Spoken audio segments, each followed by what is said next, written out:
It's really funny to me in hindsight that I'm gonna have to cut this entire stream by like half an hour, or put in the comments that it starts within the 30-minute mark, because I've been contemplating breakfast so much that yapping into the abyss led to a solid 15 minutes of conversation, and that was before I went outside the confines of space-time to acquire spam and rice.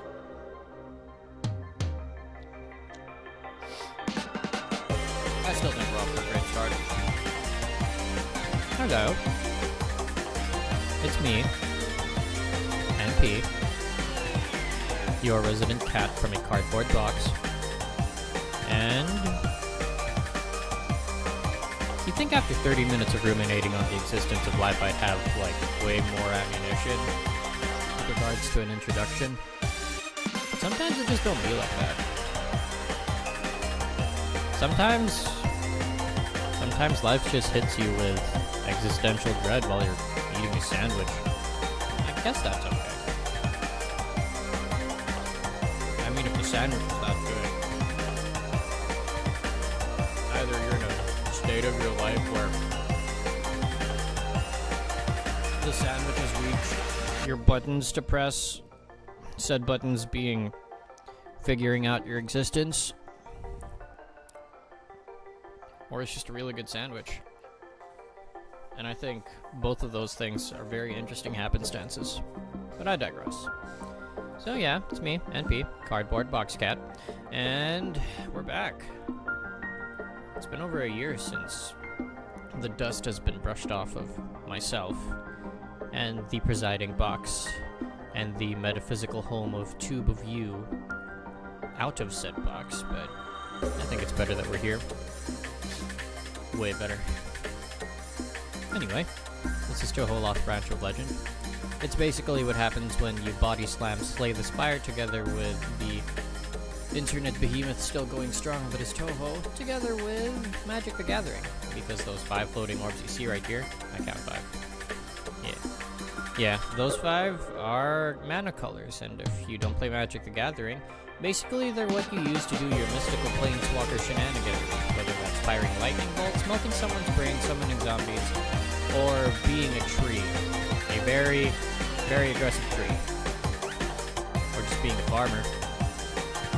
The farmer part was with white because of a very popular card called Swords and Plowshares, but I feel like that's just a reference for another day. Anyway, I'm gonna just be here. The way it plays is going to be pretty self-evident, and I'm going to do my best to explain it while we're playing. But all you need to know is nice ladies with hats doing nice things. Actually, no, that's not all you need to know. There's an introductionary cutscene that probably gives context. I will start with this one. She does not have a hat, she has a ribbon. She's a shrine maiden. Kayente is the eternal bamboo forest, presented in Touhou 8, Imperishable Night. Said Touhou is called this because the night refuses to end, so it's up to Reimu and or Marisa, who is a witch you saw earlier, to figure out what the hell is going on. And that's basically all you need to know about Touhou in a nutshell. Red Shrine Maiden and Black and Yellow Magician set forth to figure out what the actual hell is going on, and shenanigans ensue. Oh, also there are really pretty bullets flying everywhere because that's their way of settling fights.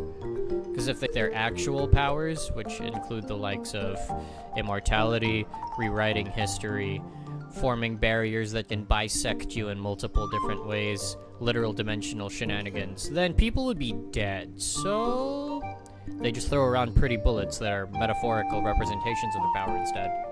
I like the compromise. Anyway. During the last Lunar Capital Expo, this lady, covered with talismans, Moko, if you're familiar with the tale of the bamboo cutter, has pissed off Kaguya, who is the same Kaguya from the tale of the bamboo cutter, said Moon Princess. Right, I also forgot to mention, Touhou is very well known for yoinking mythology from just about everywhere and integrating that into their absolutely massive cast of characters, consisting of over 100 girls and one dude. And it's not a harem. Said dude named Renosuke just runs his own shop and people just ignore him. Except Marisa. She likes going there and stealing his stuff, I think. Kaguya says damn you, Moko, and vows to do everything in her power to make the next exposition the greatest of...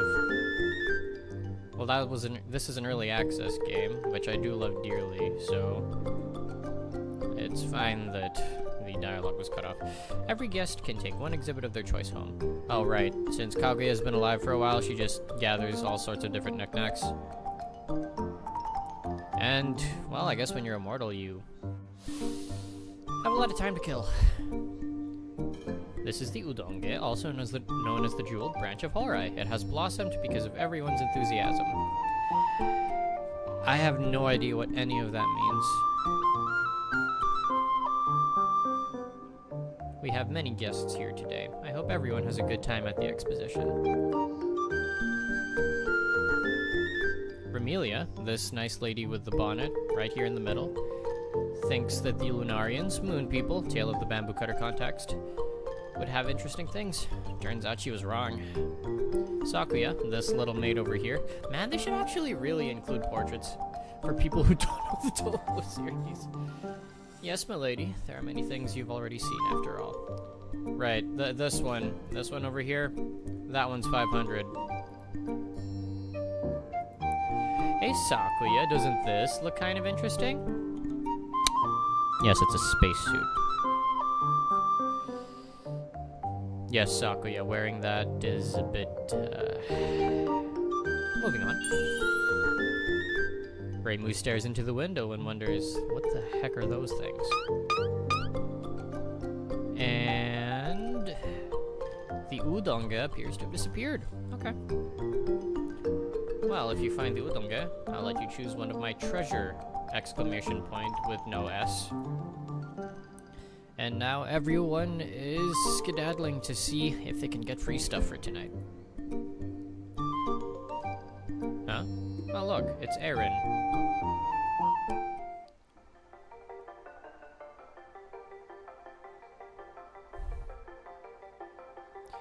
The long drawn out silence is because though the prologue's exposition is good, I'm approaching this from the standpoint of somebody who's played Touhou for straight up years, 15 whole ass years. And though this is an absolutely wonderful game and people probably won't care much for its context, I do want to think that it would be fun, more fun if people understood just why these characters are the way they are. But, there is supposed to be a story mode for this that's not yet out. So, you're still hoping it's good. I'll be playing on normal mode to get a warm-up on this. Before seeing if I can consecutively go into hard and then lunatic. Just as a matter of course, because assuming the abyss of YouTube actually deigns to reply to me, though whether or not that happens is fine. It would be good to explain all this, so let's freaking go. Ah, Aaron, over here. Wonderful red and blue archer lady from the moon here in the background. Also, I'm probably going to lower the volume in case it's too loud. I love me the Touhou soundtrack, but I do need to get my volume in order. And I'll be watching the stream after this anyway to see if there's anything I need to adjust, so, So,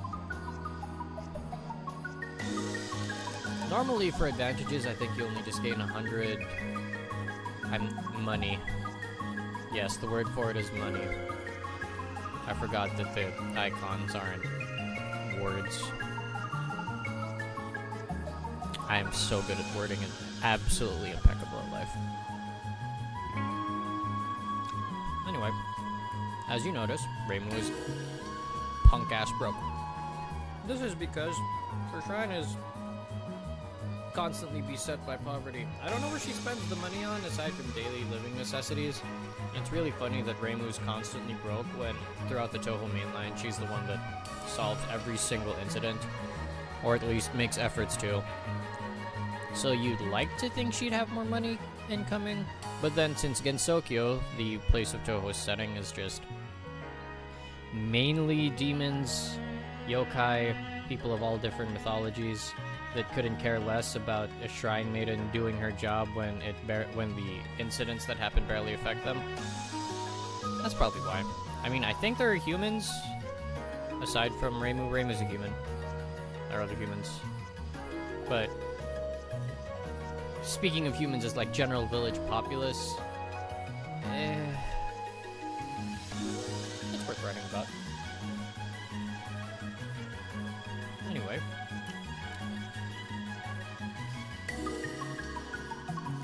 I think I'll make this a normal run. Because it's normal mode, and I think my success rate for that's pretty high, but it's probably better to just go with a standard run since it's normal mode, then maybe shenanigan it up for hard onwards. All for the sake of form and function. Okay. I like picking the upgrade part. The beginning upgrade, just because this card that you always start with on Reimu's default deck, when you pick her triple red mode, Yokai Buster, 14 damage for 2 red specifically isn't that bad, but when you upgrade her basic attack cards, it's 2 neutral mana, so 2 mana of any color for 14. But Yokai Buster, when you upgrade it, is 7 damage 3 times, and makes the weakness status this inflicts very good, especially when you're fighting bosses. This is also extremely appropriate because instead of damage going up, it's the hit count that goes up. And the main focus of this Reimu character, or at least this iteration of Reimu, is building up firepower, which increases the damage you deal by 1. So if you had 1 extra firepower, your shoot goes from 5 damage to 6. But since this is a hit count thing, if you had 1 extra firepower, what would be a 1 point damage boost becomes 3, because 7 damage 3 times is 21, and 8 damage 3 times is 24. Quick math. Anyway, that's the logic for 1 card that I frickin' spent 5 minutes explaining. Which means that every single time I do a card decision, I'm going to probably go into a breakdown on why I want to do that. Which is fine. So P, a very important part of the Touhou franchise as well. In the regular top-down rail shooters of Touhou, power means more bullets that you shoot. But in this case, we're going to be using it to activate our spell cards, which are super moves we can use once a turn for 100 power. Each one having different effects depending on the character and depending on the starting exhibit / artifact.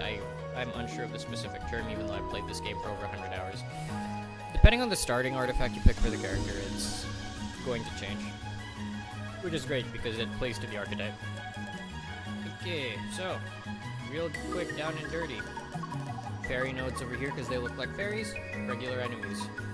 This gap thing with an umbrella, our friend Yukari lives here. Her whole thing is crossing dimensional borders and screwing around with wormholes, among other things.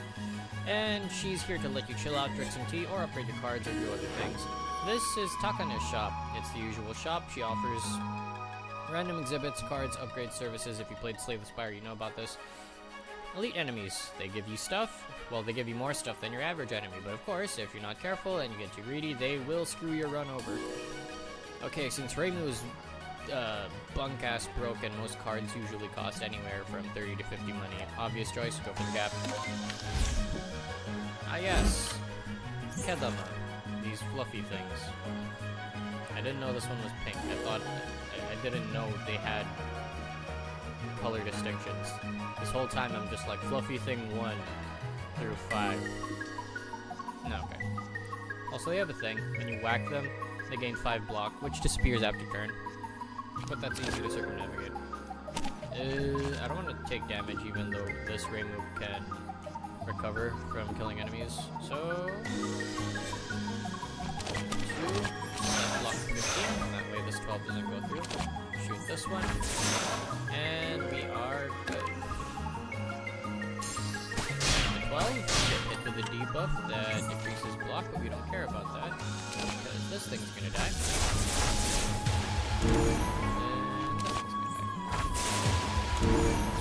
Easy. Oh right, you gain power points as well as money from KOing enemies, so that's our way to continue powering up / accumulating resources. I didn't need to do that, but I felt like doing it, so let's freaking go.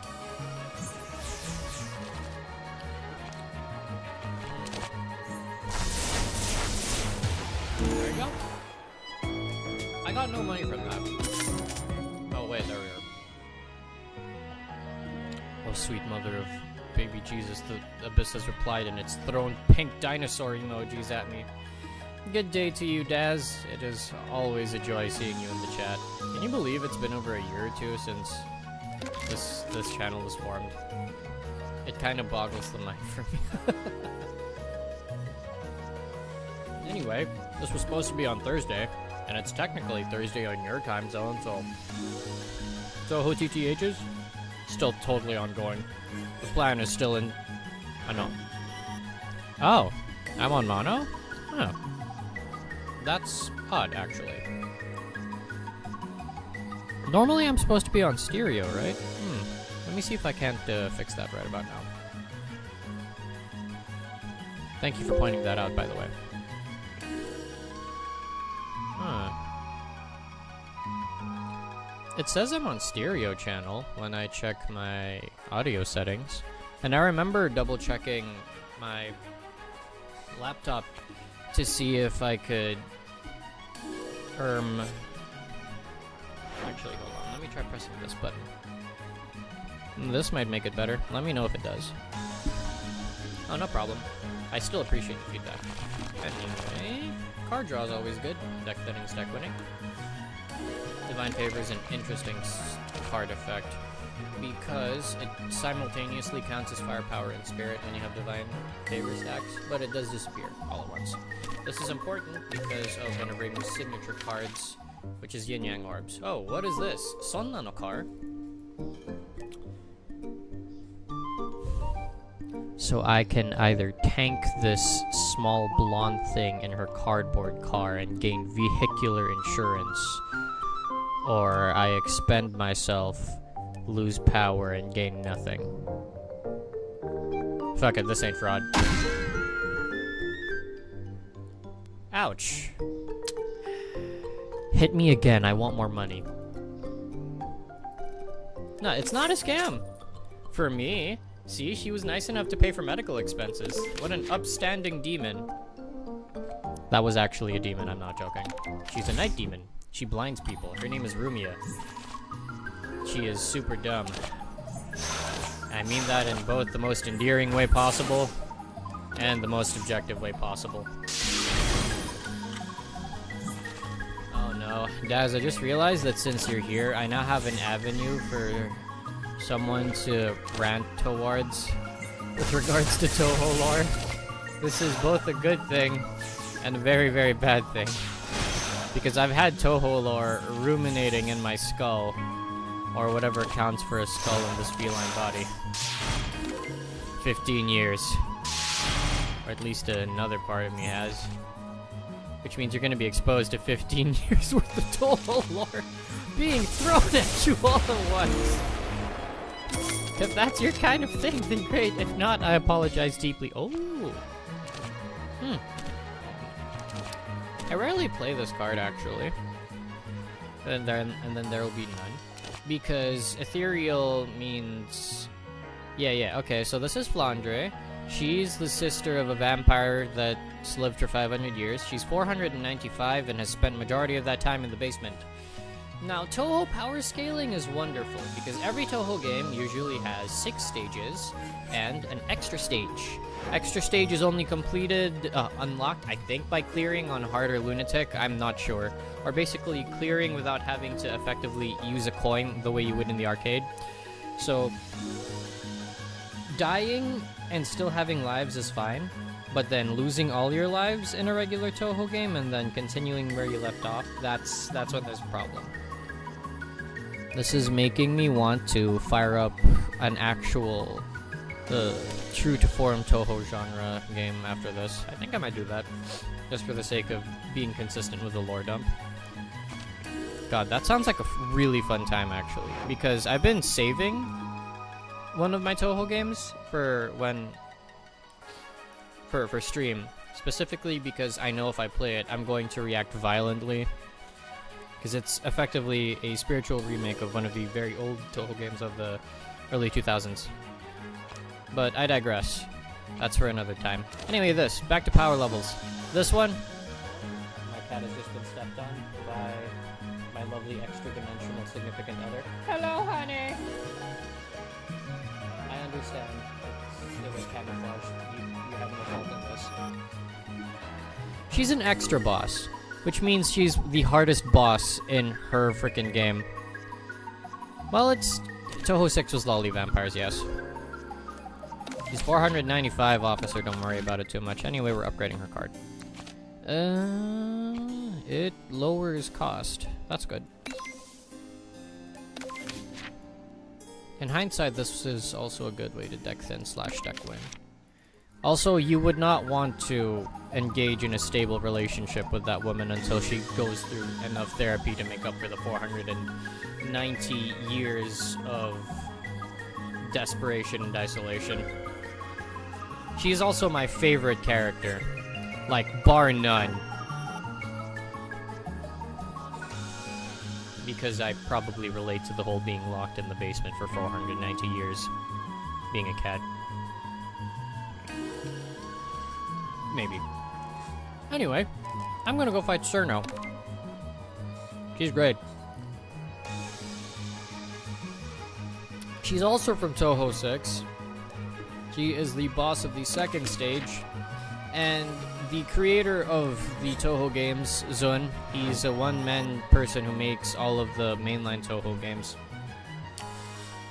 In Touhou 6's menu, no, not menu, but in its supplementary info book, like the kind you'd get from an old Game Boy cartridge that gives you a little booklet about the stuff, Cerno is literally labeled as an idiot in an image diagram.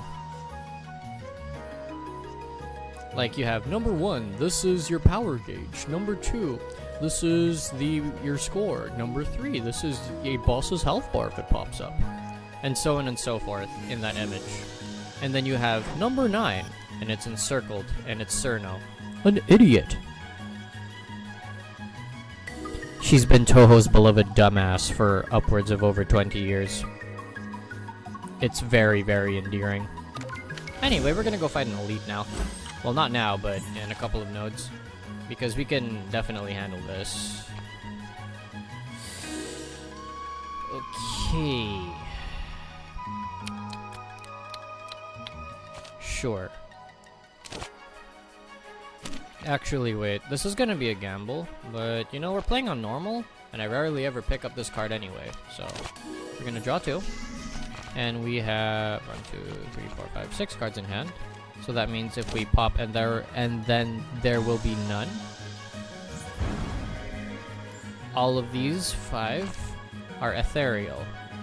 I have no mana to play them, so they're all gonna disappear. But we get 5 firepower for our troubles. Which means this is an OHKA. I love me the smell of fresh Daka in the morning. And shoot goes from 5 to, well, 10 damage, but we gain 5 firepower every time. We gain 1 firepower every time we KO an enemy. So benefits are benefits. Yeah.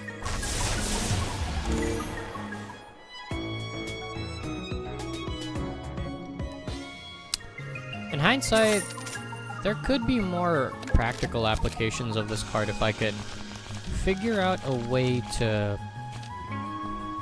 Well, this actually. This would be a good application to use, and then there will be none for. If I just exile yin-yang orbs, they're replaceable anyway. Or persuasion needles. Okay. Already, I am learning something new about this game I've played ad nauseum. This is Kagero. She's from Touhou 13. She is a doggo. Or was it 15? I started losing track of all of the characters after Touhou 12. I haven't played 1 through 5, but I've played 6 till 12. Minus 11, but I know about the characters from 11. 13 onwards, because right now we're up to 18. I'm not so sure about each of the characters that pop up. Anyway, I wish to gain a random exhibit because I'm capped up on power anyway. Oh, a sunflower. I'll take mana, sure. And as you can see from the dialogue, I have been glomped by Fluffy Doggo. She has given me this card. It does bumscrew nothing. I literally have to use it 3 times in once in 3 separate battles for it to go away. And that is what I'm gonna do because I'm not spending 50 money to just remove it when I could spend that money on better things. Anyway... Oh, wait. That's a good upgrade, actually. Oh, give me a second. Goodbye for now, my love.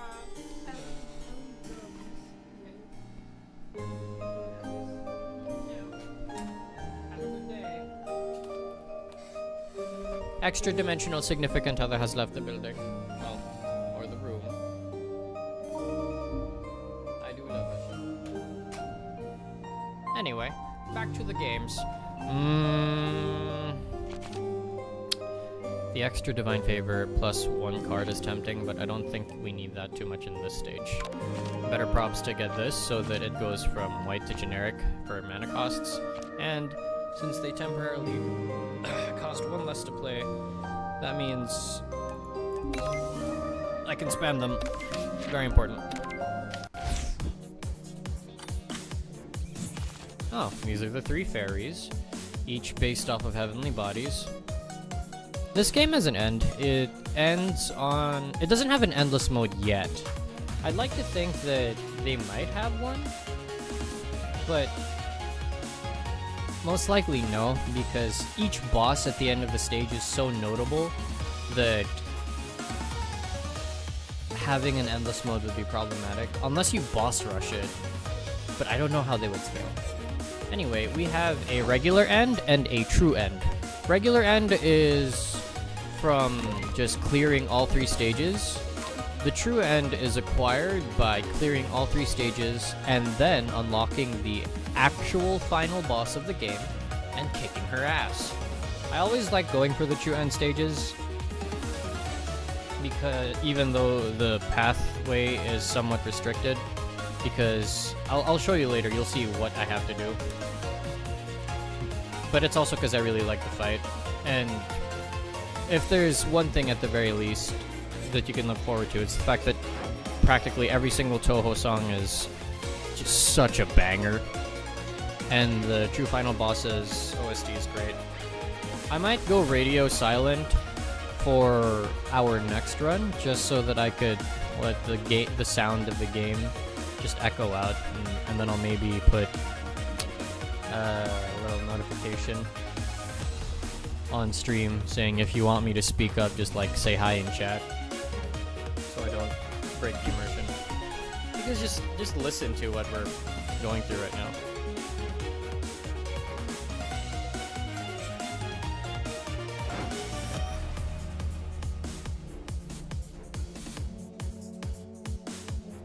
This is a remix, but it's still really good.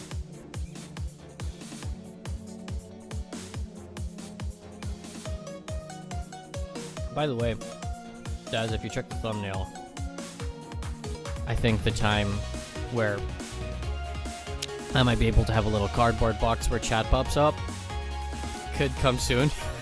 I'm actually really looking forward to putting that in an overlay. It's a little cosmic gap with the cardboard box popping up.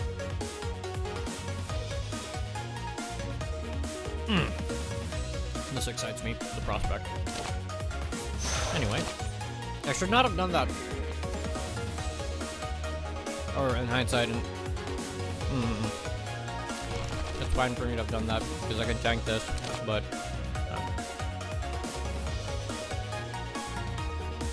the difference between the blue bar barrier and the white bar block is that block disappears at end of turn. Barrier doesn't. That's what makes Yin Yang Orbs one of the best tools in Ring's arsenal. Because you have both damage and you have guarding. You'll be able to see a bunch of other cards that supplement Ring's Yin Yang Orbs, but let's see what we get. Only like barely into the first stage after all. Oh. They all got barrier and they also got graze, which is a bit of a pain to deal with, but it's fine. We can tank around... How much? This is 22 damage. So what we can do is, since we have Divine Favor, that's going to up our damage by 3. We're going to use our spell card over here and blow up Sunny. Better that I use it now to just... to get rid of the excess power, because mini bosses or elite enemies like these three, they do give a sizable enough amount of power that it's worth using them on if you have power to spare. And this is normal mode, so we're not going to be punished too badly.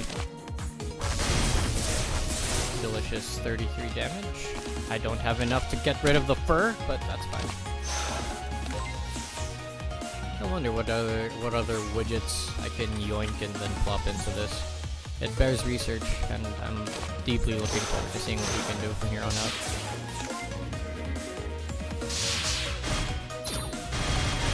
Damage does not go through barrier. We're good. Okay. This is one of the few moments where it's actually so good that I am afflicted by status effects. These cards, they just throw into your deck when they have this intent above their heads. If they chuck a status in, it's going to go into the deck, and then it's just going to inconvenience me because I don't want to draw them. But since I have, and then there will be none, and these things have ethereal anyway, that's free frickin' firepower. Which means now I can deal...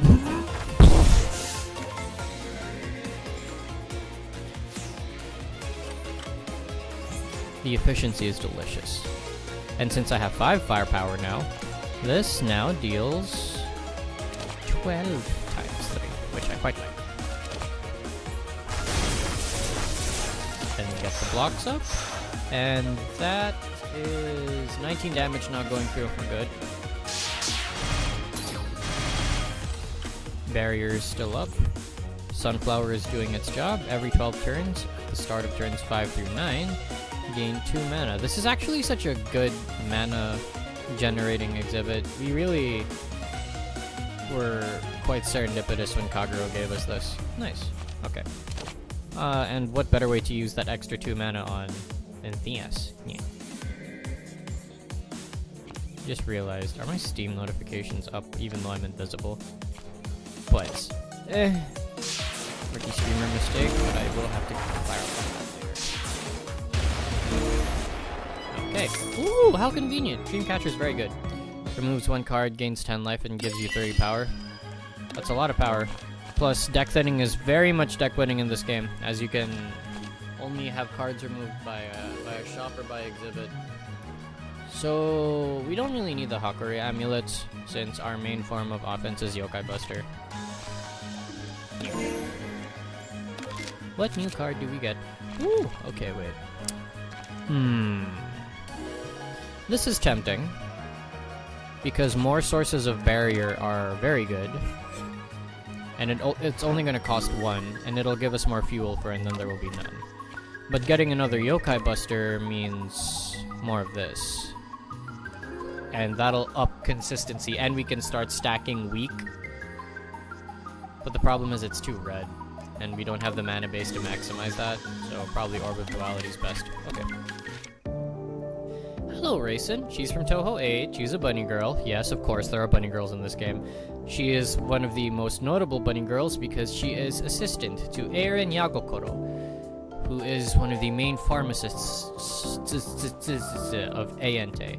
As she is a bunny, she is also from the moon, And her whole thing is that her red eyes can and will give you delusions, and she can cast illusions on them. Also, she has a doujin where, and I mean doujin by the actual original definition of Japanese fan work rather than the colloquial one we all know and hint at. She has a doujin where she is Vincent from FF7, complete with tattered cloak. Yes, the player of Tekken 8 from the Philippines doujin, and nothing else. Also, I'd like to digress by saying, these glasses, with Raisin's whole thing, when she first pops up over in the map, like in this node, this specific node of Raisin's supply, you have to take this item, the glasses, otherwise you won't be able to get the MacGuffin trading chain to unlock the final boss. Unless you meet someone in stage 3, but that's not guaranteed. But you know what, we're in normal mode, and we can game, and no, fuck it, no, we'll do that in hard mode instead. This is a standard run, standard. We're not gonna go with the shenanigans just yet. Okay, we got money. We could go here, because this is enough to both buy a card or two, and then upgrade and whatnot, or get a useful exhibit. Might as well. Let's try. It's very rare that Reimu is not broke. Oh look, 150 money. That means we're not broke. Why am I not happy about suddenly getting 150 money? Well, it's because of this woman. This is Touhou. She looks like the type you need to throw into detention for 50 trillion years. That is because this woman is also a bunny girl, whose sole existence serves to torment you. In short, she likes screwing with people. Constantly. I will get the lucky rabbit's foot, please. Because it's actually really good to have long-term. Every combat you get an extra 15 money. You can upgrade that so it's up to 20. I don't really feel the need for the short-term gain of 50 money, so Oh look, another fairy. And she starts with 36 barrier for an effective HP of 88. I will maintain my silence. I believe the description I gave about Touhou is enough for you to extrapolate, Daz. Freaking bunny girls. Anyway, yin-yang orbs, and then we use this. The reason why Divine Favor is so important to Reimu is because it functions wonderfully on her yin-yang orbs. Instead of gaining an effective +3, it's +6 because yin-yang orbs give you block and damage at the same time. Extremely handy. So we're gonna chuck that. Chuck this. We don't need to use them, there will be none, because our offensive card, Orb of Duality, way too good for me to make it go ethereal. I don't want that. And I don't want to lose the rabbit's foot either. Okay. Burn the wolf fur, because we don't need it. We can. She only deals 12. That means we can do this. Oh, right. So, you'll notice that for some intents, when they show attack intents, they're glowing and have charging icons. Normally, you can... There's a buff called Graze that allows you to dodge attacks as well. But those charging icon intent attacks that they have cannot be grazed. Which is why we have to stack block for some of these. There we go. 12. Not gonna lie, it's very, very tempting to just pop this. But then these are all 3 of our blocking cards, and I don't want to play that game today. Oh no, we're doing the slightly safe route. The major safe route. Oh good, quick map. Your 22 damage is invalid when you are dead, madam. And we have acquired money. Delicious. Oh, this is very handy, the Hakurei barrier, because it means all of our stuff is just going to be converted to barrier, period. My problem with that is we don't really have any dedicated block cards. Like, block cards. We have these, but then we don't have anything else that provides block. This might be handy. Maybe? Because I don't have AoE, so... Alright. Hello, Takane. What you got? Oh! Oh! This is very good. This is the VIP card. It just straight up makes everything cheap. Perfect. Alright. Okay, so our lineup here is very good because we can get Yin Yang Rune. That means we gain temporary firepower and spirit every single time we play a Yin Yang Orb. Since it's temporary, it runs out at the end of the turn, but that doesn't matter. But this is where the synergy starts to go very, very ham. We will go with this, and then we will get Reverse Boundary. Reading the card explains the card. Every time you lose a buff, gain 3 barrier. We get temporary firepower and spirit from playing Yin Yang Orbs. And we have a Yin Yang Orb generator right here. And it only costs 1. Ability cards are permanent, so you only have to play them once during the round that you draw them, and then they'll stay in effect for the rest of the round. Though of course you'll have to play them again when a new round starts. Alright, now we're cooking. This is good stuff. Oh look, it's Aya. Hey buddy. So her whole thing is she always starts at 1 graze, which means normally if you don't have things that have the accurate modifier, you'd have to punch through that graze of hers before being able to deal any damage. That's why Yokai Buster is very good for this fight, because it's 3 instances of damage, so it'll punch through her graze once and then deal the rest. But, well, I would have wanted Yin Yang Orbs here, but that's fine. Good. That's already a third of her health down. Divine Favor is great. She's going to deal 9 times 2, 18. But we can mitigate that. Can't pop this yet because I want to keep my life intact. Lose 1 life, but we have a Yin Yang Orb. Yin Yang Orbs are accurate, which means they punch through graze. And we have enough temporary spirit to bump boundary up to 7 block. Taking only 3 damage. Delicious. Now we start gaming. Use the wolf fur, pop the Yin Yang Orb again, start stacking up, which means consecutive Yin Yang Orbs played are wonderful. So we don't really have to care too much.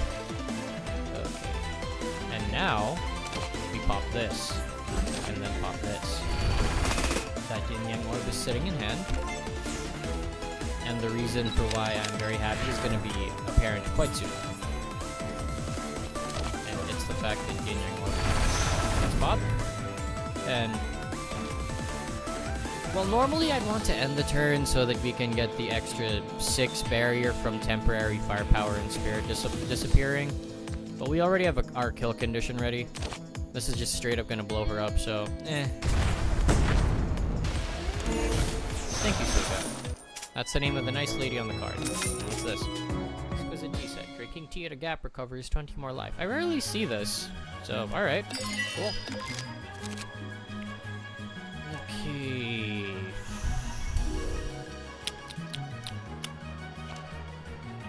You know what? Getting another Yokai Buster for consistency might be really good. Let's go. And then what to upgrade? I don't really want to keep this in deck because I don't have a way to consistently rack up firepower, so let's just upgrade the second Yokai Buster. Now we have 2 of them, which means I can get rid of the attack cards more. Also here, it's the idiot that we know and love. Okay. What do I do? First, we can... Let's do Orb of Duality. The Yin Yang Orb. Bunch of cards, gain Divine Favor, and then... That only makes 1 damage come through. Delicious. Pop the ability. Chuck the orb. Gain block so that we don't burn through the barrier. I could have used damage there, but that's fine. Gonna do best to not get hung up on suboptimal plays. This is very good for us, because we can speed run through her now. Pop, and then there will be none. Firepower is now massively upgraded. We will keep this because we want the extra barrier. Oh wait, no. Just keep the extra shoot. These two disappear. Deck fitting is deck fitting. You're weakened, but that doesn't really matter right now. Mana freeze is a pain in the ass, but that's fine. My in favor. We have enough block.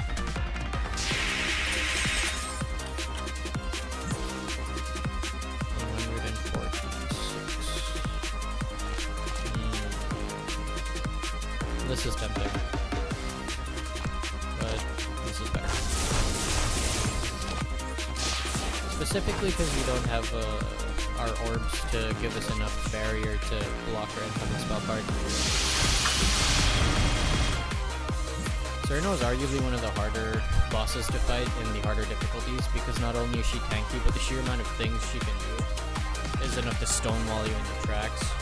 Thankfully, we don't have that problem.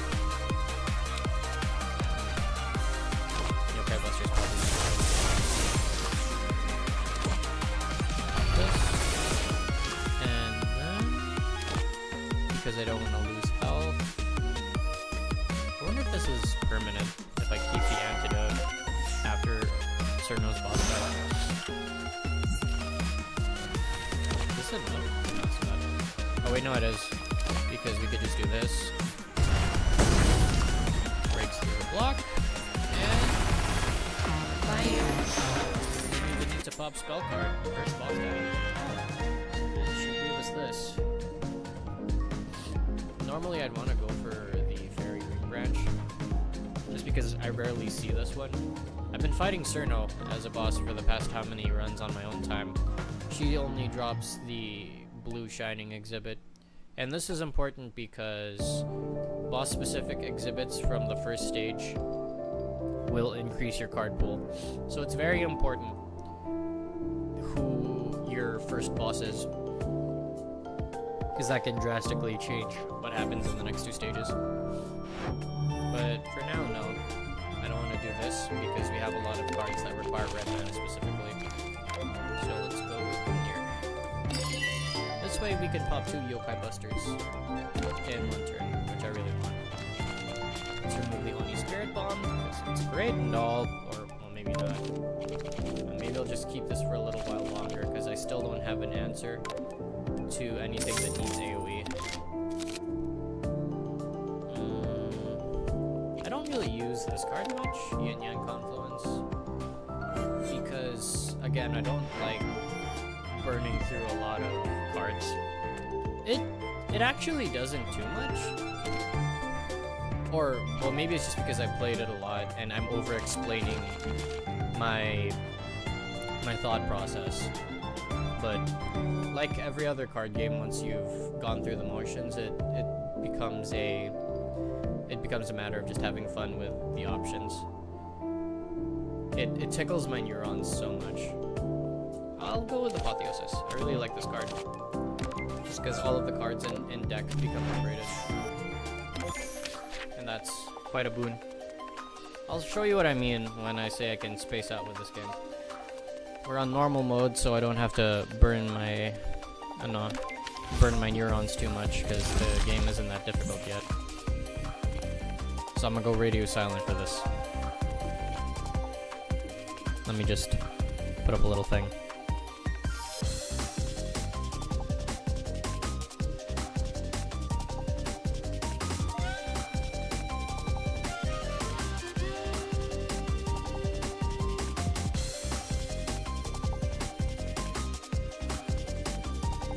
Why did it have to get that big?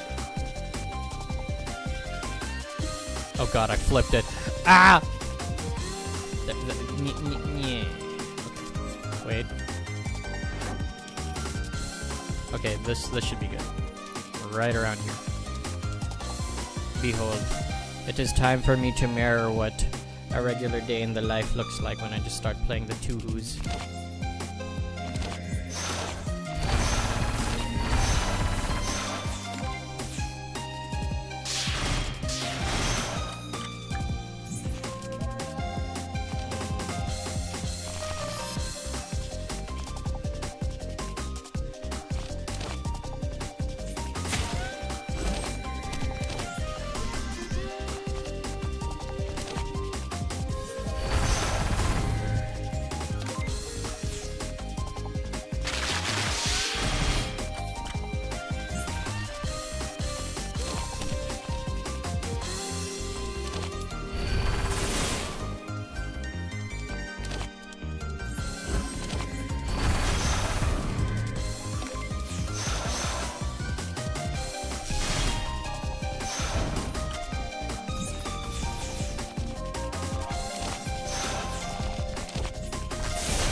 repeat this like 50 frickin' times, and that's how much I like this game.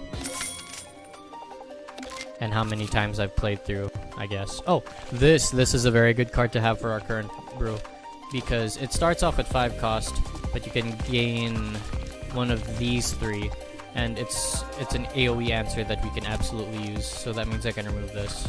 Very good, very good. Oh! Shin Miyomaru. She's tiny, she's the inchling person. Also, she's wearing a tiny bowl as a hat. Also, she hates rare cards. And her choices include upgrading 5 basic cards, so these mildly useless cards that I don't have exhibits for. Because there are exhibits that will power them up, but I have none of them. Or I can remove a non-basic card. Oh god. Yeah, I did want to remove Oni Spirit Bomb. There we go. Seija, teach her a lesson with your longbow later. Who are you talking about, tiny one?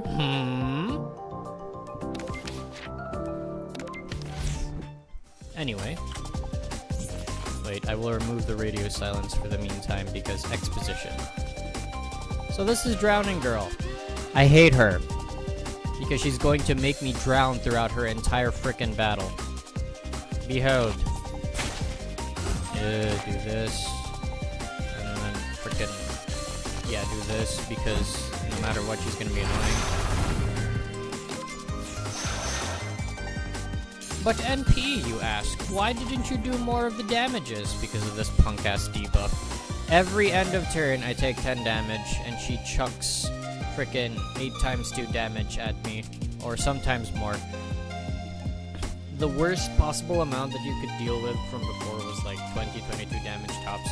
But then she cranks it up to like 26 to 30, sometimes more, every single turn. Every single turn, this sucker will just chip away at your health. Reimu doesn't have as much of a problem to deal with it because throughout the rounds on the map, she will regain life if you keep her yin-yang orb. But for other characters that don't naturally have access to health regen, ugh, this lady, big poo-poo lady, do not like. Anyway, apotheosize.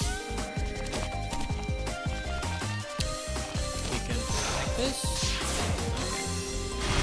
Ow. Ow. Freaking look at that, that's 30 damage right off the bat. If I didn't have enough yin-yang orbs in my deck to start stockpiling barrier, that would add up annoyingly fast. Thankfully, we have the likes of Yokai Buster to help us deal with her shenaniganery. Together with blocking. I want to upgrade Apotheosis ASAP, because even though Apotheosis is such a good card, I really need that cost down. I really want that cost down. And this is why Secret Orbs is so good. That 5 cost, well, it used to be 5, but it's 4 when you upgrade it. That 4 cost is now 2 because we used 2 yin-yang orbs. Very useful.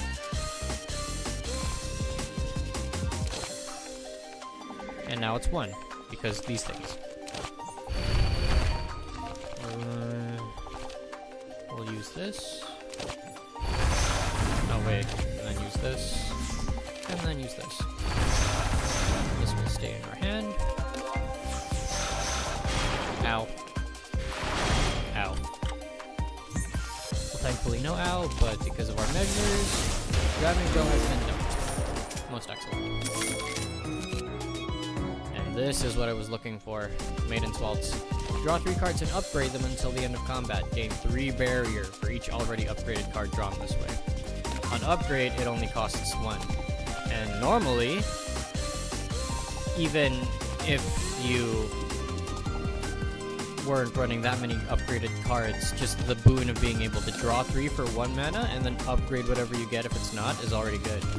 But that's what this sucker is for. That makes this thing a guaranteed 9 barrier every single time we play it, and I love that. Oh, hello Nitori. This is a Kappa. She's very cute. She also hides quite a lot. There's not much else I can say about her except for that. Wait, piss. I don't have enough for to apotheosize. No! No! I forgot I only have 2 yellow. This is why this needs to be upgraded. No! It's fine. Freaking do this thing. I'm gonna do this. Do that. At least we have barrier. She's not taking much damage because she's having all of that. All of the damage she takes for some time.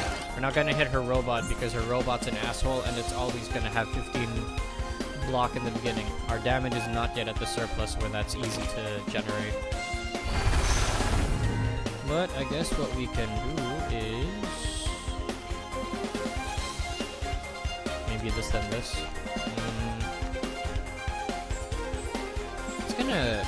We're gonna take a bit of a health hit if I do that because that's 30 damage to this much barrier. No, fuck it, that's not worth it. We guard instead, and then we reduce damage next time. Also, the reason I don't like hitting the robot is because Nitori will, on some of her turns, repeatedly try to repair said robot / drone. So, not really much of an initiative reason to do that. Okay, this is upgraded. And then we can do this into this, I think.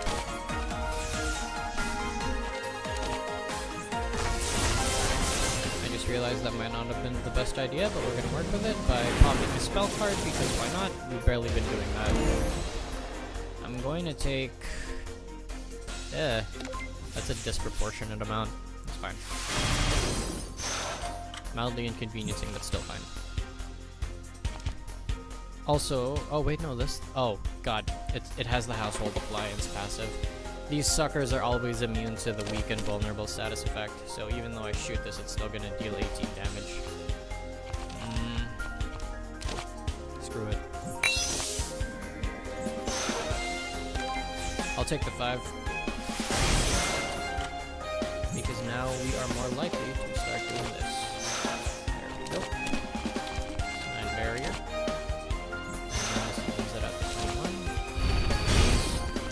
And then we will get this Orb of Water and Fire that's going to just ramp up in damage very slowly but surely. And then deal that damage with your Buster. Even in normal mode, Tori's a pain in the ass because the drones are just that strong.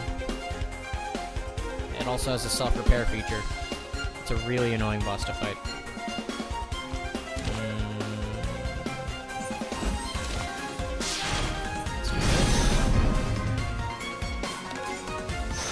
Good. That way our barrier is slowly stockpiling. And this. Hit the orb. Orb rocks. Get temporary firepower and spirit. Damage goes up. Plus we get enough block to make sure our barrier goes up.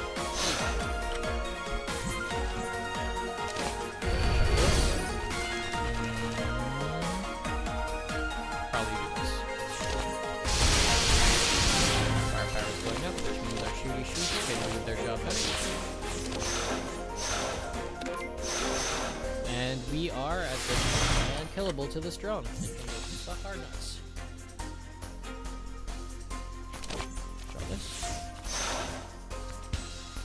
Might as well use this. That's an extra 7 firepower, which makes Yokai Buster. Sweet, sweet vindication. Oh hey, this thing. The rod lets you purify, which means now we don't have to go to the shop to remove cards into our deck. That's very handy.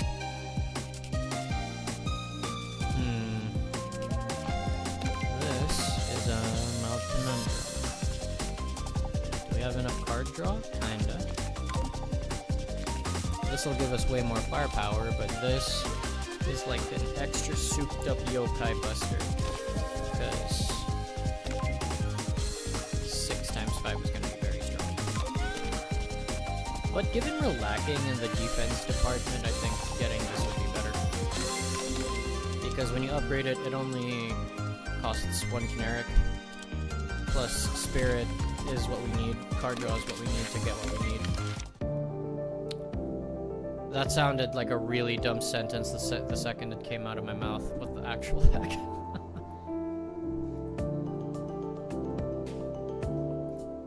Oh, right. This is one of the only known males in Gensokyo, in Touhou, rather. It's Rinosuke. He's our resident merchant friend, aside from Takane. Well, for the longest time before Takane showed up, this was our man for buying items. I will have you take the Dreamcatcher, because it only has an effect when you acquire it. There you go, bud. Great. Okay, payment received. And then, oh look, he has noticed the glasses. I wonder why. So we're gonna give him that MacGuffin in exchange for this thing. Whatever could it frickin' be?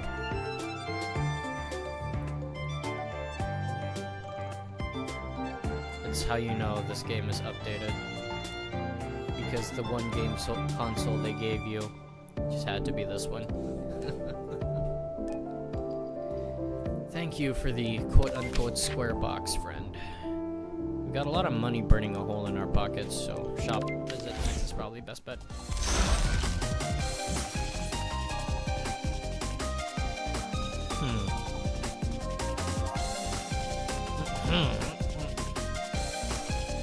Sorry, I'm consuming water.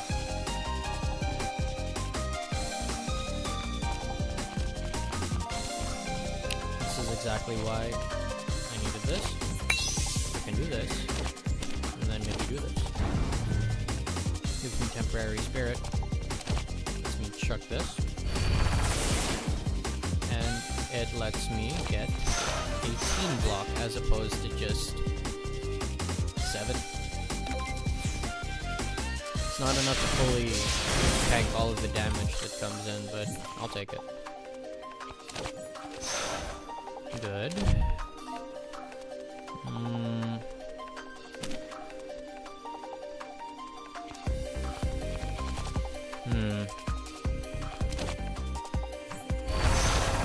This is probably better. Right, I forgot reverse boundary also works for 3 gods of Sumiyoshi. That's good. Okay. Now we do this. And this. And then this is 18, 32 damage. But we can hopefully, well, this thing tanks 3. 12.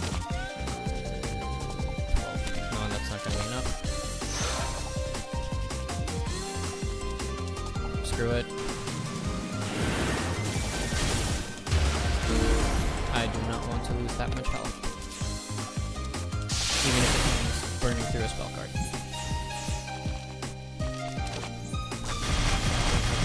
To punch through this black butterfly.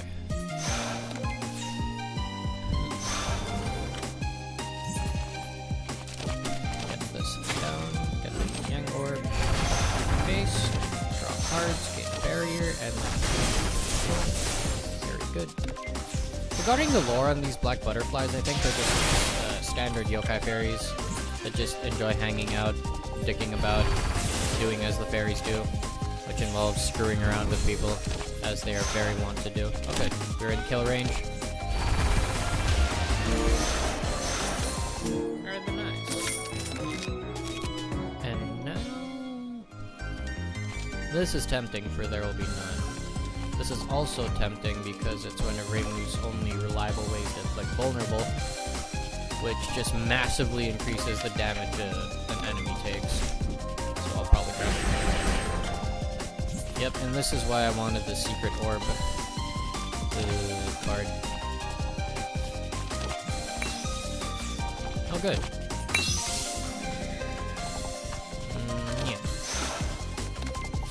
I'm surprised that even though this is normal mode, I am still taking enough damage to start lowering me to near half health. Okay, so we pop secret orb. Heal a lot. I wanted the green and purple one so we could possibly OHK all of these.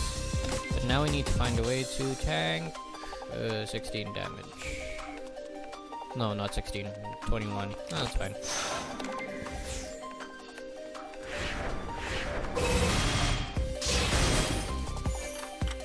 lifesteal a little, but that's also fine. We have temporary firepower up. And we have very punchy yin-yang orbs. They're accurate, so great. Very nice to see that change. Shut this. What? I don't remember that being accurate, but alright. Do this. He's now vulnerable and weak for 2 turns.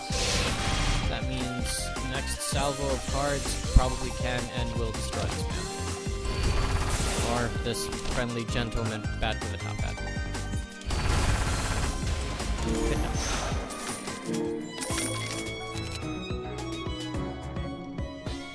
We get this.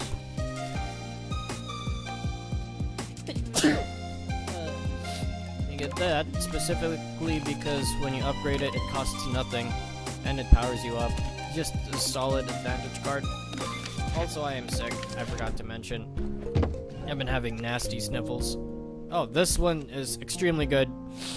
We get this. We get this. We get this Hakure amulet because amulet means we can negate an incoming debuff. This is tempting just for even more divine favor. Okay, but the card we most need to upgrade is Apotheosis because that's going to bring a lot of cards online. We don't really... thank you, Daz. I really hope so. This is my way of de-stressing. I will get this frying pan. Oh, I thought this was a frying pan for the longest time, but this is one of those super interesting high fidelity flashlights. Oh wait, oh my god, wait, what? No way. I've been playing this game for upwards of over 100 hours, and I'm only finding out now each card has a description right here. Oh, the lore implications. Also, we'll start with this one, Daz, because I met you met the Kappa with the drones. You're already familiar with the fact that she's a tuck lady with the cucumber missiles and the shenanigans she was firing out. But it's not just her. Every single Kappa in the realm of Gensokyo, which is the world past the boundary, or the illusory world, because Gen is an illusion. Each and every Kappa is a technology nut. The Kappas in Gensokyo have straight up built giant robots for fun. And they're the ones in charge of tech in the Gensokyo world, because they just like screwing around with tech for whatever reason. I don't know about the mythological implications. Anyway, I'm gonna go read the description now. Kappa Specials Limited Company solemnly promises that this model of handheld retro flashlights definitely does not have any side effects, such as taking one's breath away or causing accelerated aging. Considering the screwery the Gensokyo universe gets up to. Completely understandable. I want to read all of these cards now. Shoot. Danmaku that can be found easily throughout Gensokyo. Danmaku means bullets, and again, bullets are the main way that people fight in this game, because everyone's powers, if they were to be actually used, would tear the entire world asunder. Once again, said powers include literally deleting you from existence, because that's Flandre's power. She has the ability to delete things from existence. Not completely out of consciousness, but she just straight up physically deletes you. Possibly metaphysically, I'm not sure. Power levels are very vague regarding just how much of you Flandre can delete. Let's see. There's a lady who can manipulate fate. Reimu's whole thing is barriers, both physical and metaphysical / metaphorical.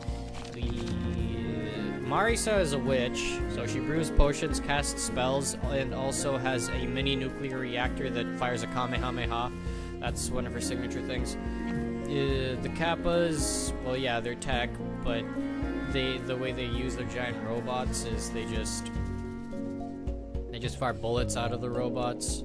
They fire Danmaku out of them rather than standard fare, and etc. etc. Boundary. Damage reduced. Oh, it has the same essence as a Great Barrier. Said Great Barrier is the kind of thing that Reimu is in charge of managing. If Reimu dies, the barrier that blocks Gensokyo from the outside world shatters, which means every single notable yokai inside Gensokyo would be released into our world. which is obviously a bad thing. You see, that's the sound of doubt in your soul. I know they're all cute, but it's a bad thing, I promise. Unlock protection. No entry without permission. Yokai Buster. Not only can you make yokai cry twice with this card, you can make them cry a third time after upgrading. I love the flavor text in this game so much. So why track the enemy when the bullets can home in on them instead? Reimu, in her usual rail shooter games, has homing bullets as one of the options you can select for her attacks. The other one is needles. Lots and lots of needles, but we haven't run into that yet. Cleansing ritual. The description of the effects is too long. That makes me sad. Wait, do not all of these have descriptions? It makes sense if not all of them do, given the cards are still being slowly translated and updated. I only just now noticed that each card, depending on its type, has an icon. Attacks are the kunai, defenses are a shield. Skills are, I guess, a really cool looking card icon. And then abilities are this triangle but extra steps icon. Rabbit's foot. One might think getting a rabbit's foot will make you lucky. In actuality, only people who are already lucky can obtain a rabbit's foot. That's a very interesting distinction. I like that. Apotheosis. Hermits who meet Yukari Yakumo at a gap can only drink tea. For context, this lady here is a hermit. I think the context of this nice blonde person's lore is that she is a hermit who secluded herself for hundreds of years in order to perfect immortality, among others, some such things. Because there is lore / mythoses in real life about hermits who live in the mountains and become ageless, so on and so forth. But that's enough of a lore dump from now, because I'm worried that I'm going to just get stuck reading lore at this point. It seems like you can't summon the god of skills and abilities. Why does that feel like I'm getting roasted?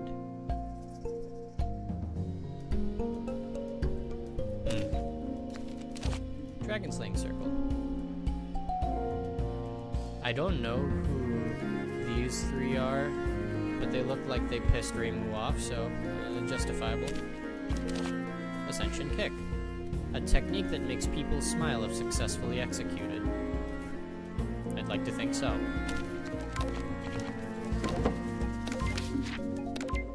Alright, mini boss. Enemy. Hello, Kokoro. Her thing is she's an emotionless lady who expresses said emotions through each mask that she has.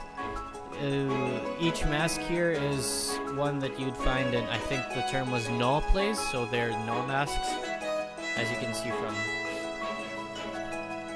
the expressions that they have. So she has an Inari one, an Oni one, she has the sad one, rage one, and this, and they are her ways of showing how she feels, because she's poker faced the entire time. Also, this might not be good. I wasn't able to draw into any of my defense cards. I only had to eat about 1d damage, but that's still not, that doesn't work. Have to find a way to defend against it. The answer has been given. We shall inflict heat using a flashlight, lock, and shoot.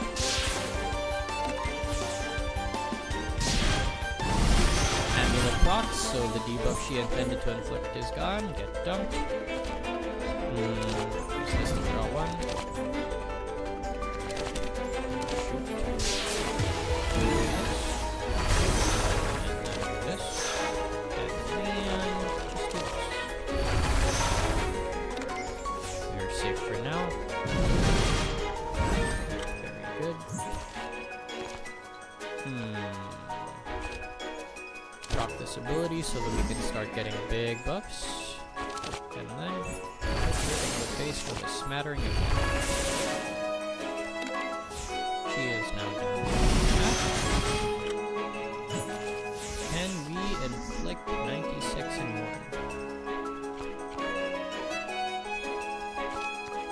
Might not be possible, but let's just give it a shot anyhow.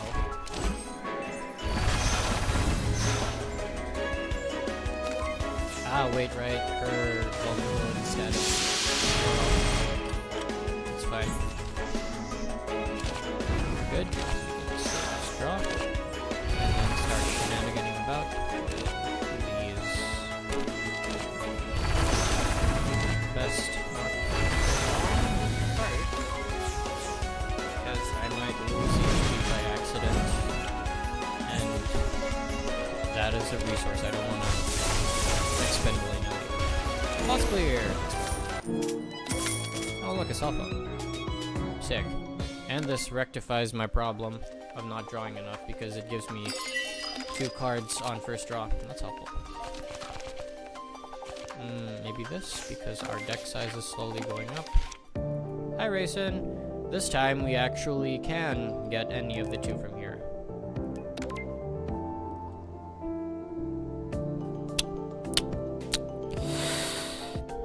This thing. It jumped all the way from Dota into here.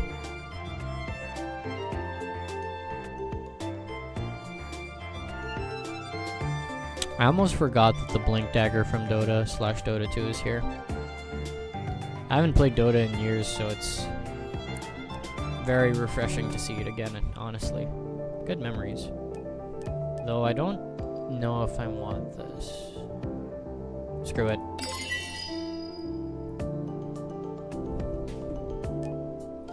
Please do note, this poor bunny is very much overworked. I do hope she becomes playable, though. I quite like her character. Oh.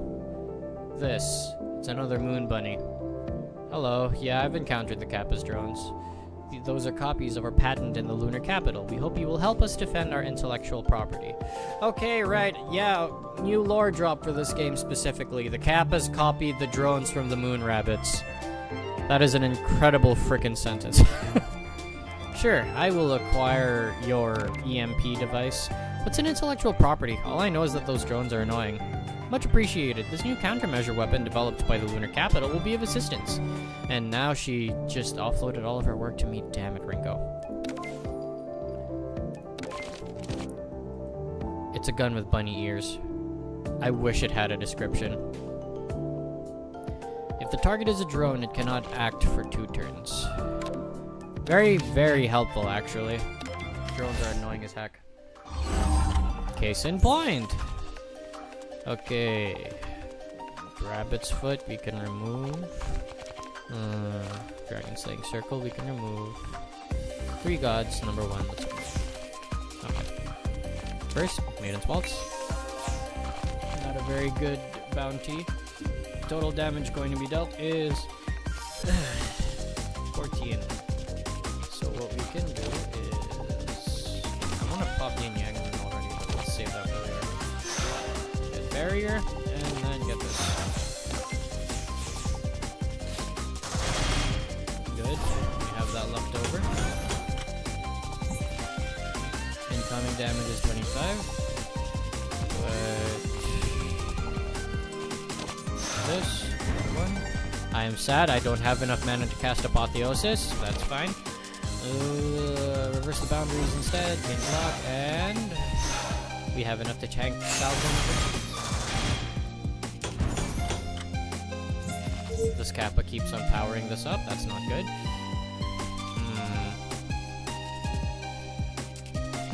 Fire this. Gain Divine Favor. Shoot it face. And we should be good.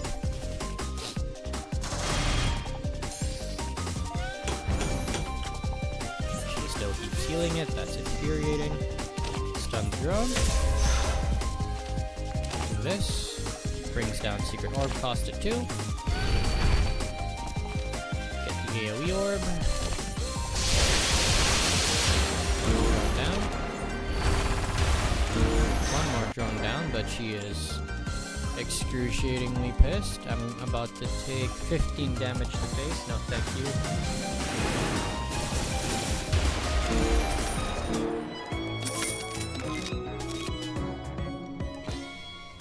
This is good. I'm getting that. Because yin-yang orbs get exiled on use, so the more block I can stockpile, the better. This one is sustainable, so we're yoinking it. This, maybe we don't need, because we already have yin-yang rune. No need to further crowd up our card pool. I think from here, instead of upgrading, we can start to remove cards. Like this. The extra Hakuri amulet. Let's get the pom-poms so that we can get more frickin' spirit for increased block values.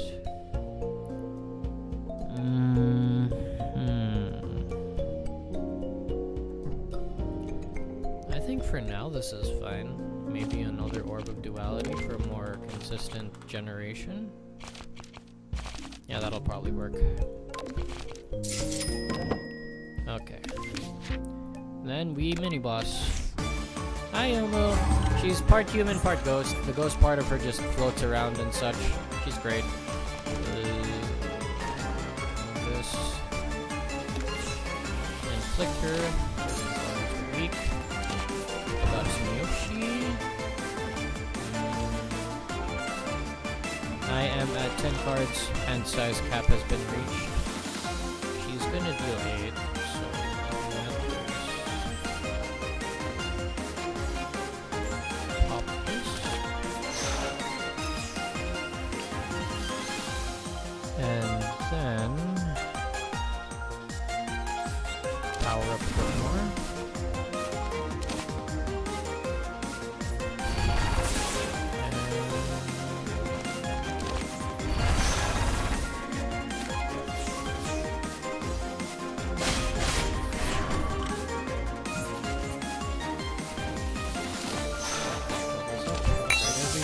She's got phrase, but we have bullets.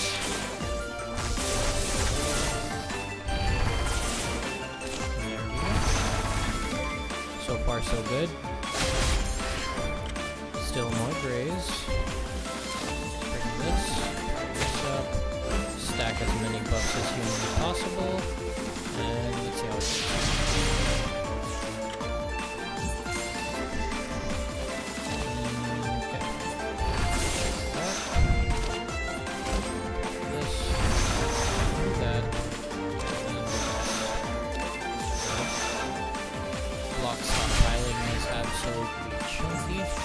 She's gonna deal 27, but we already have an absurd amount of tankiness here. She has grays, so what we can do is pop the orbs. Accuracy works here. Stack vulnerable. And she should be down by next turn. We have a wall of almost 100 block value, so she really can't do much here. Goodness, that boss fight went off without a hitch. And we get a grape for our troubles. Delicious grape. This much should be fine. I think deck thinning would be the best thing to do from here. So we can remove shoot or boundary. Actually, we can remove this. Good. Yuyuko, final boss of Touhou 7. Yomu, the one we just fought, was the boss of Stage 5. She is the boss of Stage 6. In hindsight, she's not the final boss, but she's the main campaign final boss, so I guess that counts for something. Okay, first we apotheosize. Stack this up. She doesn't have any summons up yet, so let's just bombard her with bullets.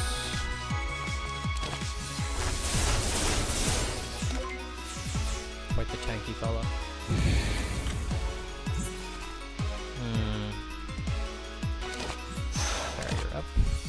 cards.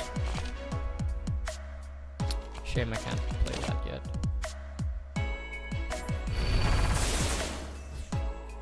I just realized she's gonna be hitting me for a lot.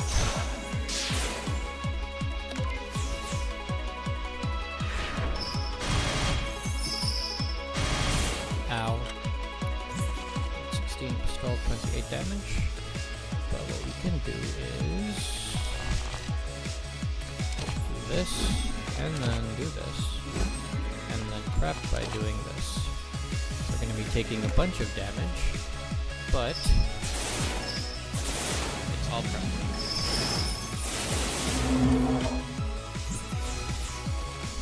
Why does it prep work? Because we can start by doing this,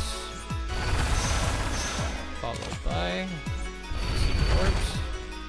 Do this for the AoE.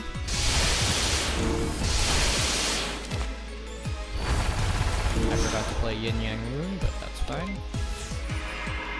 We can start drawing into our ability cards like crazy.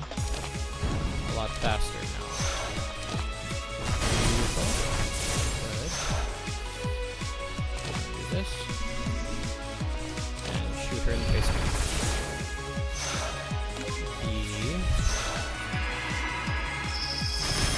Is slowly stacking up like crazy. 201 health to go and we're on a timer because the debuff she hit us with, Law of Mortality, makes it so we can't regain life and we lose 3 life every turn. So that means you have a total of 13 turns to kill her. Easy. Not the worst set of circumstances we've been in. Let's see what we can draw. Not a bad haul. Not gonna push it with Ascension Kick yet because some of my abilities require yellow mana / white mana. Sabi na lang ba. We want Yin Yang Rune here. If we could find a way to draw it. Never mind, we can't draw it here. We can't draw it because popping Cleansing Ritual to get more card draw means we're gonna be out of mana. So let's just do Edge of Fantasy, and then we're going to do this, and she'll be dead within the next turn. I don't want to pop this yet, because it's best to stockpile the power for the enemies in stage 3. Alright, that could have gotten way worse. And since it seems we're getting a regular... Come on, Words, you can do it, Words. We're regularly running out of white mana, so we're gonna upgrade our mana base with the beautiful plate. And it upgrades random cards too, so that's great. Finally... Yes, this is a Fate reference. It's quite cool, actually.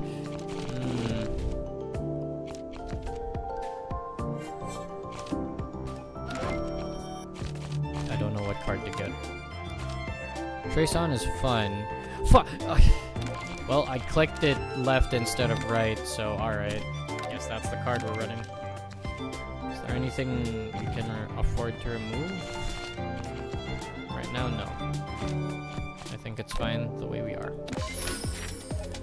Okay. We have the discount card, so it's fine to go to the shop straight up. Oh no. Oh, this is why I saved my frickin' powers. My power points, because of this asshole. I hate her. This is a Tanuki lookalike that turns into Suwako Maria, the extra boss of Touhou 10. Her whole thing is she turns your cards in deck into frogs. It's infuriating. It is deeply infuriating. She just doesn't stop frogging the ever-loving crap out of your cards. What would have only taken a scant number of turns becomes an absolute logistics nightmare, as I have to pray to God that she doesn't frog the one card you need to not get frogged. And I have literally been hard stuck.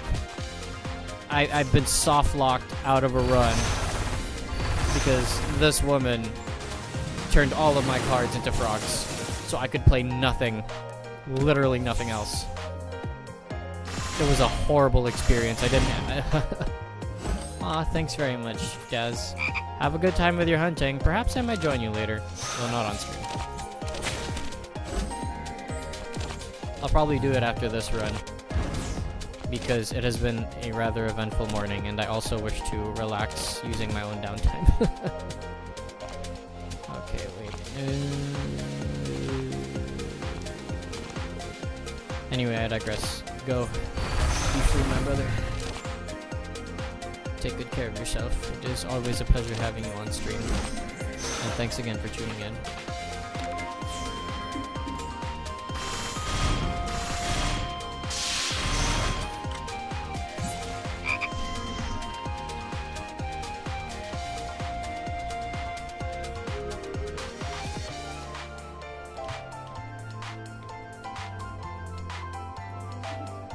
Okay, blow this one up. Shoot her in the face. Receive a profound amount of peace and enlightenment because she's finally blown up. And proceed to blow the rest of these up. Sick.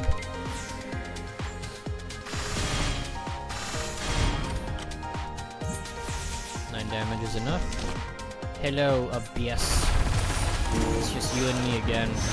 Yawning void that is YouTube's algorithm, and me, a PNG cat, whispering into the winds of space and time. Tell me, yawning abyss that is YouTube, doesn't it get super absolutely freaky when you realize that so many streamers in your platform are forced to just speak into nothingness and hope to the good Lord that someone shows up? I've never met you. I've only just realized your name is Miyoi.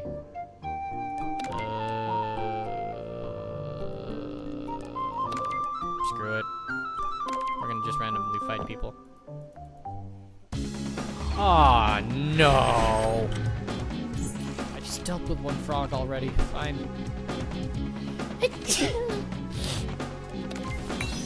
Oh, thank God we have apotheosis right off the bat. Got this.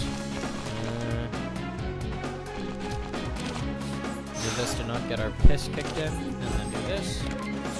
Foundations are complete. It is time to engage Operation Tear Frog's Throat Apart. That's fine, you frogged the one temporary card that I didn't care about. So then we do this. Shoot in the face. Shoot in the face again. I'm willing to expend all of my spell card coins just to get the help.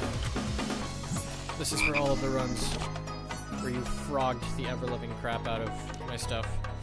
Oh wait, this is handy. Faithful meditation. We pop this. We now have yin yang orbs. There. The frog menace will now die. Or not. Never mind. I was mistaken. Oh no. You frogged my AoE. That's both impressive and infuriating.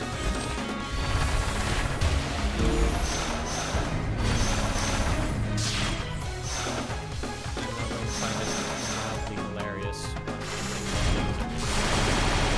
Frogged. Yeah, that's fine. Red mana for that. This. Hanako is now being pummeled brutally by an onslaught of different orbs. Can I deal 86? Yeah, that's possible. Pop the green. Race on.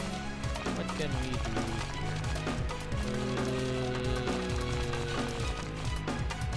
New Year's visit. This. Oh, this. That's perfect. Pop the orb. Get the upgrade.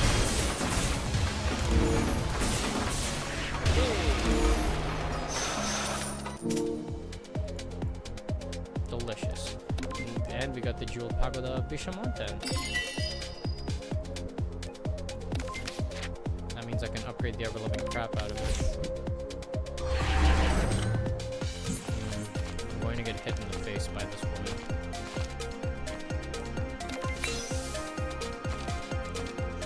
only 6 damage. Up your size. And pop green, 3 gods. Pop orbs.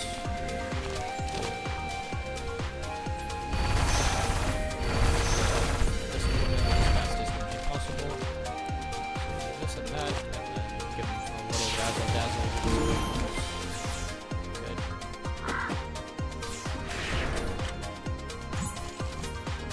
And finally, we have no barrier to kick. This. And then off this. That. Oh, that's it. We now have 6 firepower. Right off the bat.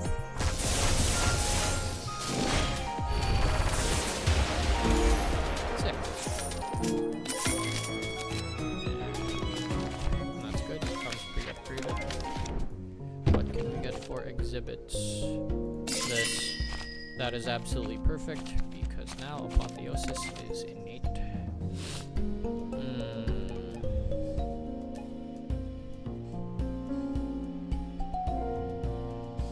This is helpful. This is helpful. Then use the removal service to remove shit. Let's find that. Hello, Sumireko, do you... No! You are not getting that card. I'm sorry, madam, that card stays with me. Also, give me a second, I will be right back, just need to do a thing.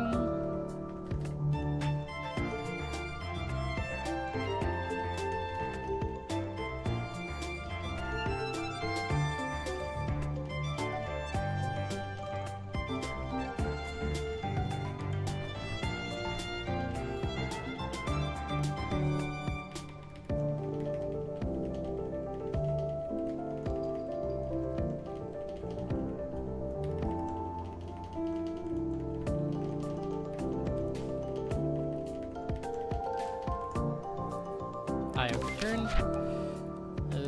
So we are now dead-ass broke, which means our only option is to go to the gaps. Oh, hello, Lily.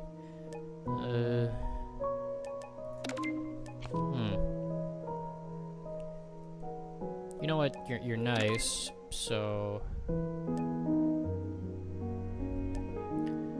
I think this would be better if I got some lilies of the valley. Ow. Yes, medicine, it's great that you are still offering toxic items. Okay, what do we got? This is probably time. Start shoot. Apotheosize. Gain by favor. Do this. Frickin'. Right, this may be a problem.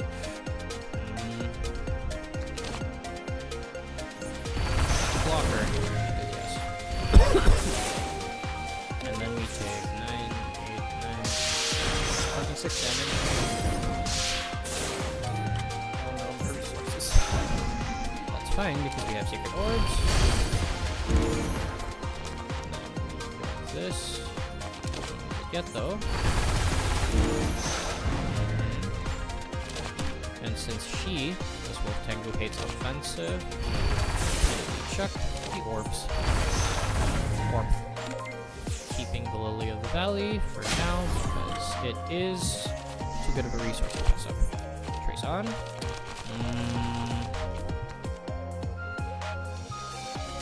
Wait. When you trace on it, oh, it has Exile and Ethereal. That means even if I get the evilest orbs, this thing is gonna frickin' disappear, even though I want to keep it in hand. Fine. We gain mana instead. She's vulnerable, which means I can do this, and then do this, and then do this. Oh right, I bought canned food. During the incident, it is not convenient to go outdoors. Kappa will take this opportunity to flood into the supermarket, shamelessly buying out the entire stock of Shirokodama cans. Damn it. I can't say I blame them, but that must be very, very frustrating for the denizens of Gensokyo. Constantly be out of Shirokodama just because of them. We only need one mild exorcism dance. Any more and that's just upgrade bloat. Upgrade the pagoda. Good. Gain the eye cream. And then...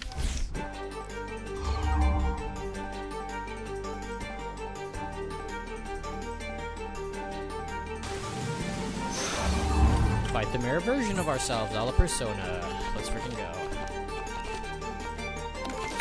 Okay, first, once again, apotheosize. This. Tempting. You know what? Let's go. Then Yokai Buster. Can I use this? No, save it.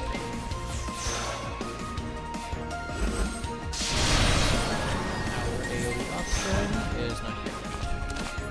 Do we have one? We do. This.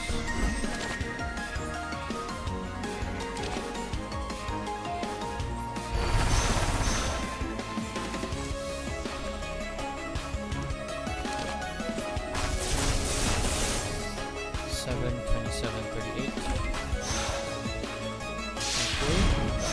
Thanks to this boundary.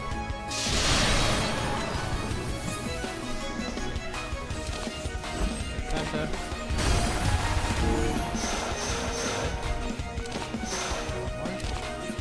This.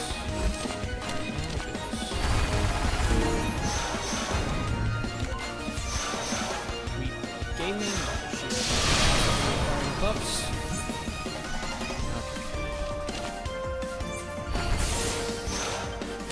Razzle Dazzle. Even more Razzle Dazzle.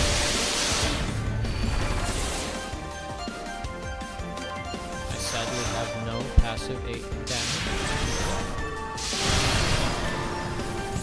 29 damage. We are over capacity with the barrier.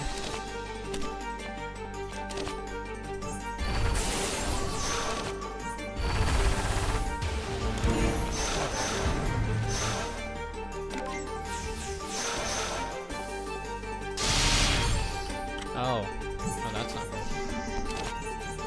But we can always run this. Good.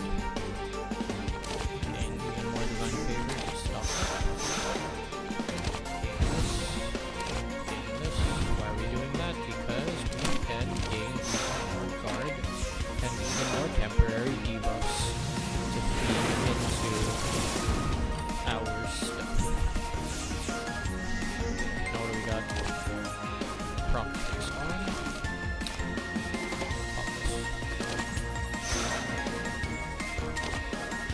And we start the shenanigans. We shall do that from this next couple of seconds.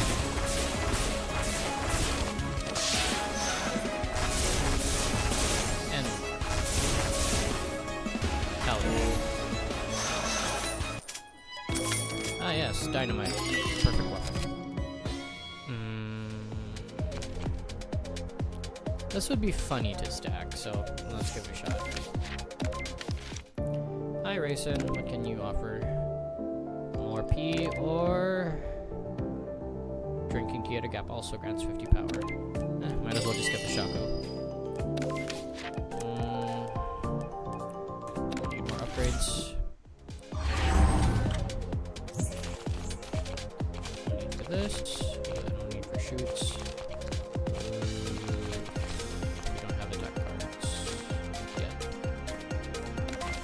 Defense cards.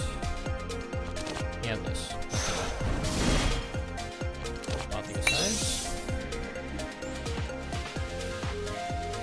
Then can we get something that's accurate? This one.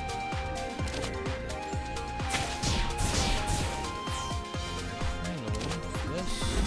Do face with this.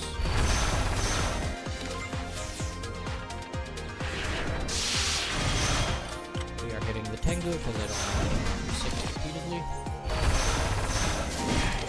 This card. Okay, wait, this is not accurate. So we'll go ahead. Oh wait, right, I have Gungnir, everything is accurate. Okay.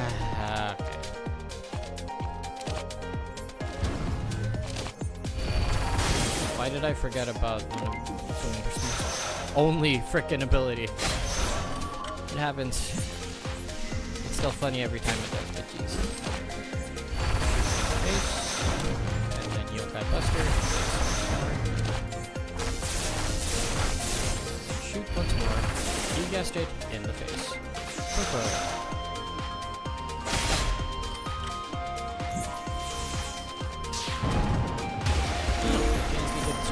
Oh, nice. And I think we're good. It'd be great if we could get a copy of the Faithful Meditation card. Wait, yeah.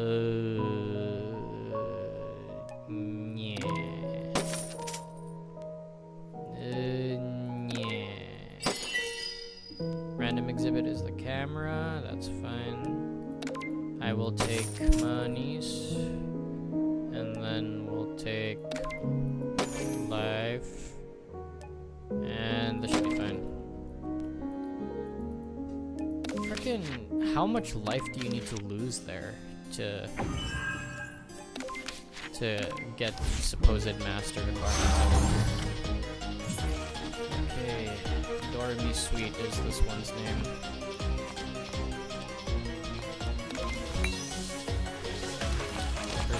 Size. Build a barrier. Barrier. This. Then.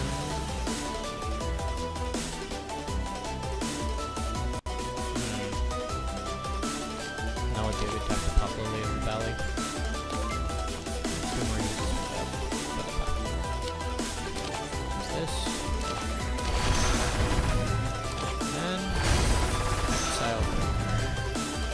Finally, top second unit.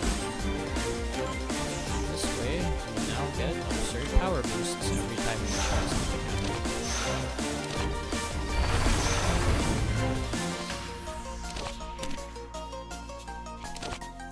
This should be good.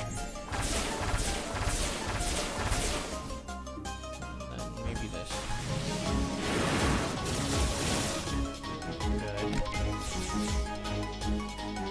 40 damage is painful, but thankfully we can tank that. Hit the color. And this.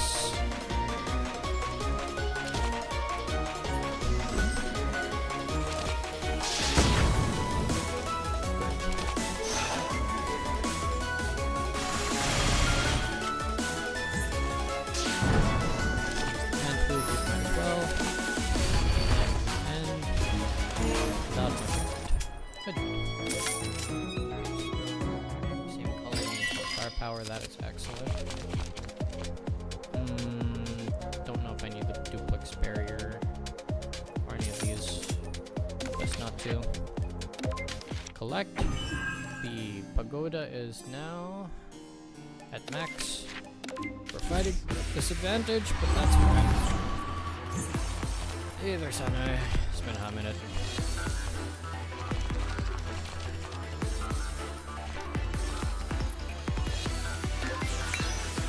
Alright, pop the size. Boundary. Pop that. And do this.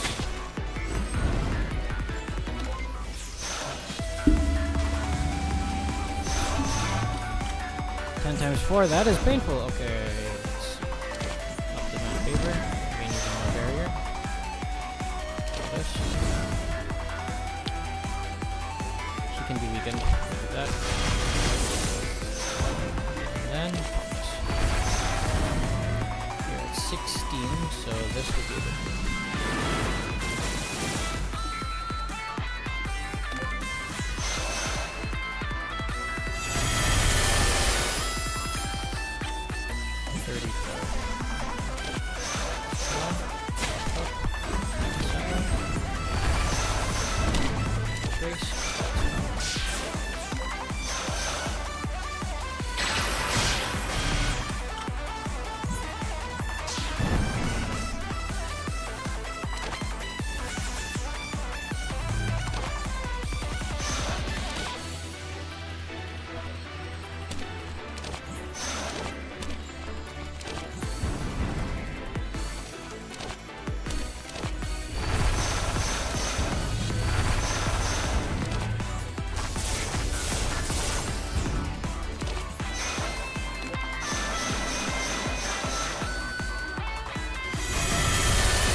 This would be really funny.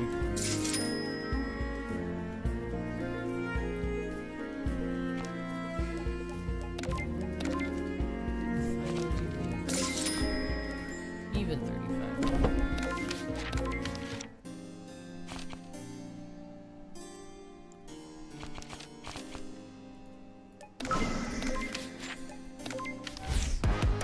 Alright, Seja. You're about to get absolutely freaking dunked on, woman. This. So, start with the copy of this. This. Magatama will give you great stuff. This is tempting. Sure.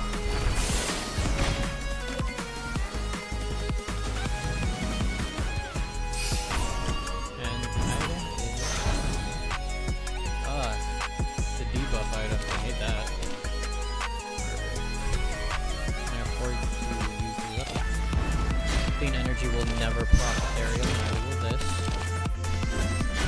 Three gods will also never proc it. It's three, I don't have the thing I want yet. Not these.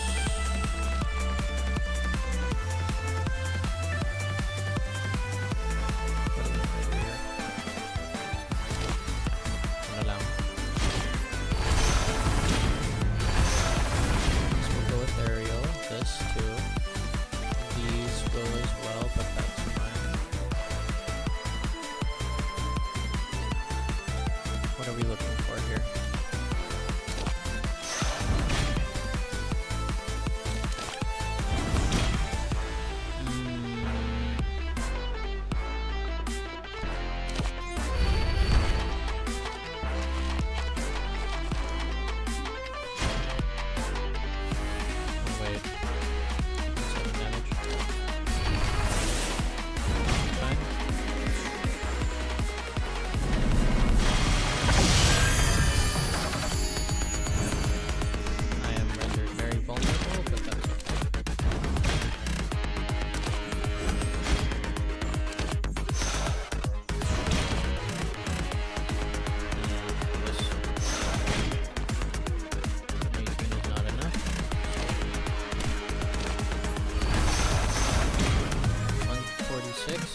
Yeah.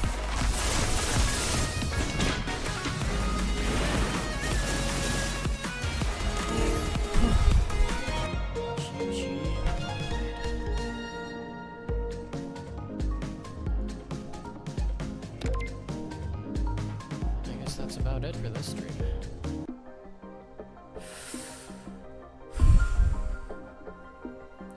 This has been an interesting and a long 2 hours and 27 minutes. But all in all, I guess it's a pretty decent start to hopefully even more shenanigans going along the way. So everyone who decided to tune in today, thank you so much for taking the time to come in on the stream.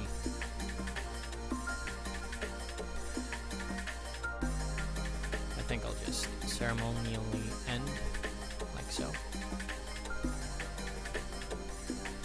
This has been me, NP, and I'll see you guys next time. Bye.